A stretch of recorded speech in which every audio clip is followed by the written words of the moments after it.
It's my birthday eve. Happy birthday! I love birthdays. Oh God, I love birthdays. People get so like, once you're an adult, birthdays don't matter anymore, blah, blah, blah. I'm like, that is a choice that you make. Who would not want a reason to celebrate? Even if you don't throw a party, just to you yourself. Just treat yourself lovely. Who wouldn't want an excuse for that? I think that birthdays are the best. I tell this story often because it was a bit of a, it's not even like a pinnacle moment. It's really a thing looking back at. I remember because I always was like, oh my God, yay, birthdays, and would want to like really like do it up big. And I remember when I was 21, I was dating a guy who was 25, and he was like, yeah, enjoy the birthday.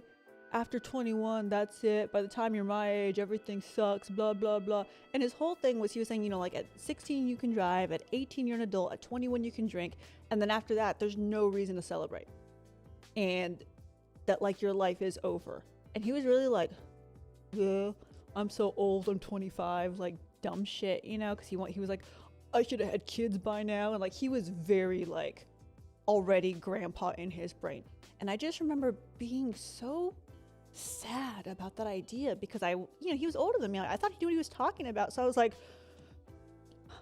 that sounds awful. I don't want things to be over.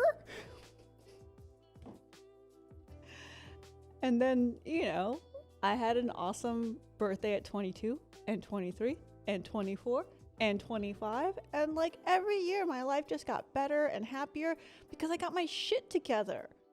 Because I was more confident, because I knew what I wanted out of life, and because and also I had more money, because you don't have fucking money. I will never forget that, because it's such a silly way to think. It's very self-defeating. He was jaded by 25, early bloomer. Oh yeah. I feel like though, so I'm originally from San Antonio, and it was not abnormal to have children in high school.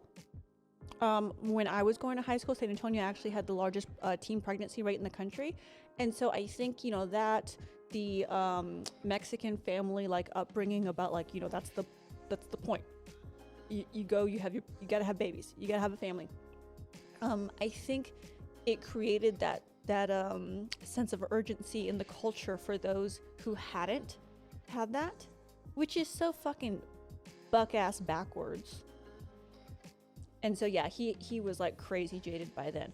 But as much as I'm like, ugh, by it, I also am grateful for it, because had the situation not have been that extreme, like my surroundings, I don't know that I would have thought back so much. Like I was like, it was so terrifying to me to live that life that I overcorrected. And was like, no, I want like magic. I want circus. I want sideshow. And you see all of these things that I do. And I don't know. I mean, there's no way for me to know, had things been different, that I would have the life, or would have been inspired / terrified enough to do the things that I did. So while he sucks, I'm grateful.